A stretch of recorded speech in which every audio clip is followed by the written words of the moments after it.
ఒకసారి ఒక చిన్న పాప 8 ఏళ్ల పాప సండే స్కూల్కి వెళ్ళి హతసాక్షుల గురించి విందట. నరమాంస భక్షకుల దగ్గరికి వెళ్ళి హతసాక్షులు అయిపోయిన వాళ్ళ గురించి విని ఆ 8 ఏళ్ల వయసు నుంచి ప్రార్థన చేసిందట. పెళ్లి వయసు వచ్చిందాక, ప్రభువా నేను కూడా నరమాంస భక్షకుల దగ్గరికి వెళ్ళి సేవ చేస్తా తండ్రి అని. ఆ చిన్న ప్రాయంలోనే దైవజనుడి దగ్గరికి వెళ్ళి అడిగిందంట, అయ్యగారు నేను నరమాంస భక్షకుల దగ్గరికి వెళ్ళి సేవ చేయాలి అయ్యగారు, ప్రార్థన చేయండి అందంట. ఆయన చూసి నవ్వుకొని, అమ్మా నువ్వు 8 ఏళ్ళు, నువ్వు ఏం పోతావే పిచ్చి తల్లి, ప్రార్థన చేయమ్మా, దేవుని చిత్తం అయితే యేసయ్య నీ కృప చూపుతాడు అన్నాడు. ఆ 8 ఏళ్ల వయసు నుంచి దేవ నరమాంస భక్షకుల దగ్గర నేను సేవ చేయాలని ప్రార్థన చేసిందంట. చేసి చేసి పెరిగింది, పెద్ద అయింది, పెళ్ళిడు వచ్చింది, పెళ్లి చేసుకుంది. కొన్ని సంవత్సరాలు చేసింది, ఇక ఆ ప్రార్థన మర్చిపోయింది. మనం కూడా కొన్ని ప్రార్థనలు చేసి చేసి చేసి తర్వాత మర్చిపోయింది. తర్వాత పెళ్ళిడికి వచ్చింది, పెళ్లి చేశారు. భర్త బంగారం లాంటి మనిషి. 1 సంవత్సరం పాటు జీవితం సూపర్గా సాగిపోయింది. తర్వాత ఆయన జాబ్ కోసం వేరే ప్రాంతానికి వెళ్ళాడు. సుమారుగా అక్కడ 1 సంవత్సర కాలం పాటు ఉన్నాడు భార్యను వదిలిపెట్టి. ఆ తర్వాత తిరిగి వచ్చాడు భార్య దగ్గరికి. తిరిగి వచ్చిన తర్వాత భూలోక నరకం అంటే ఏంటో కళ్ళారా చూసేటట్టు చేస్తున్నాడు. ఆ మనిషిని ఒక సైకోలాగా టార్చర్ చేస్తున్నాడు. 1 సంవత్సరం ఏమో స్వర్గపు ఆనందం, ఆ తర్వాత 1 సంవత్సరం నుంచి హింస స్టార్ట్ అయింది. ఇక రోజు ఆ మనిషిని టార్చర్ చేయటమే. కానీ స్త్రీలకు ఎంత ఓపికో, తొందరపాటుకు పేతుర్లాగా స్త్రీలే, తగినంత ఓర్పు కూడా స్త్రీలే, మహాతల్లులు.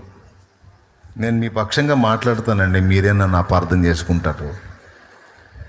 ఎప్పుడు ఆడవాళ్ళని తిట్టడం వేషాలేమన్న పని అనుకునే వాళ్ళు కూడా ఉన్నారు. అసలు నేను మిమ్మల్ని ఎంత అభిమానిస్తాను. అల్లాడిపోతుంది, తట్టుకోలేకపోతుంది. ఇది మంచి మనిషి అనుకున్నాను, ఇంత దుర్మార్గుడేందని నలిగిపోతుంది. చివరికి ఒకరోజు తట్టుకోలేక దేవుని ముందుకు వచ్చి, ఎందుకయ్యా నా మీద ఇంత పగబట్టావు, ఎందుకయ్యా నా మీద ఇంత పగబట్టావు, ఇంత దుర్మార్గుడిని నాకు భర్తగా ఇచ్చావు, ఈ దుర్మార్గపు చేష్టలు నా వల్ల కావటం లేదయ్యా అని బోర్ని ఏడిసిందంట. అప్పుడు దేవుడు చెప్పాడు, కుమారి 8 ఏళ్ల ప్రాయంలో నువ్వేమని ప్రార్థన చేశావు అన్నాడు. కష్టపడి గుర్తు చేసుకుంది. నరమాంస భక్షకుల దగ్గరికి వెళ్ళి వాళ్ళకి సువార్త చెప్పి రక్షణలోకి నడిపించాలని ప్రార్థన చేశాను. మరి ఇప్పుడేం పెరిగి పెద్దయ్యావు, నరమాంస భక్షకుల దగ్గరికి వెళ్ళడానికి ఇప్పుడు నీకు అవకాశం దొరకదు. నువ్వు వెళ్ళి వాళ్ళకి సువార్త చెప్పడానికి కూడా వాళ్ళు ఇప్పుడు అనుకూలంగా లేరు. వాళ్ళలో చాలామంది మారిపోయి ఉన్నారు. ఎక్కడన్నా కొన్ని ప్రాంతాలు అరాకొర మాత్రమే ఉన్నారు నరమాంస భక్షకులు. కాబట్టి నువ్వు అక్కడికి వెళ్ళి ఆ సేవ చేయలేవు గనక ఆ నరమాంస భక్షకుడిని ఒకడిని నీ దగ్గరికే పంపించా. దేవునికి స్తోత్రం.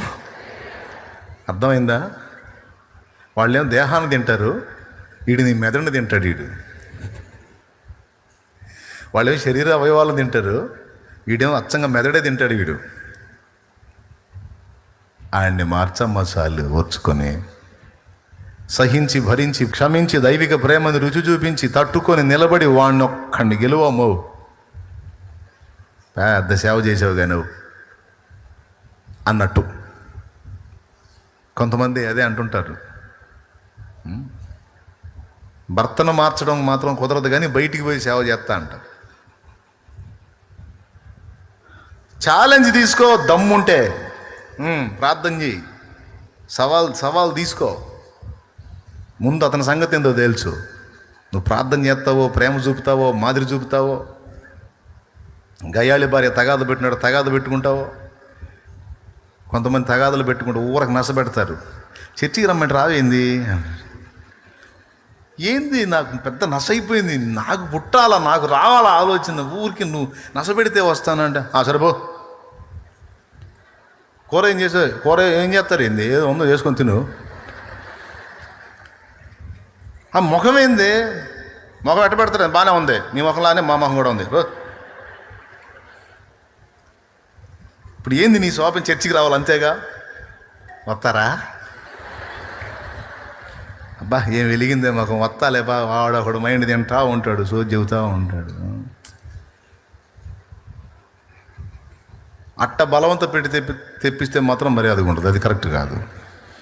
నువ్వు ప్రేమ ఎట్లా చూపుతావో, క్షమాపణ, దయాగుణం, నువ్వు ఏ మోడల్ ఇస్తావో, మాదిరి ఇస్తావో, ప్రార్థన చేస్తావో, ఏం చేస్తావో, హృదయపూర్వకంగా అతడు దేవుణ్ణి హత్తుకునేటట్టు చేయాలి. అది సవాల్, ఛాలెంజ్. అంటే అన్నయ్య ఇప్పుడు భర్త మారకపోతే బయట సేవ చేయకూడదంటే ఎవరు చెప్పాను? నేను చెప్పాను. అయింది చేయొద్దని నేనేం చెప్పలా, సువార్త చెప్పొద్దని చెప్పలా, ఆత్మను రక్షించొద్దని నేనేం చెప్పలేలే, కానీ ప్రయత్నించమని చెప్తున్నా. ఇంట గెలిచి పెద్దగా చెప్పండి. అది ముందు అక్కడ గెలవాలా, వాళ్ళని తట్టుకోవాలా, వాళ్ళని జయించాలా, అది సవాల్.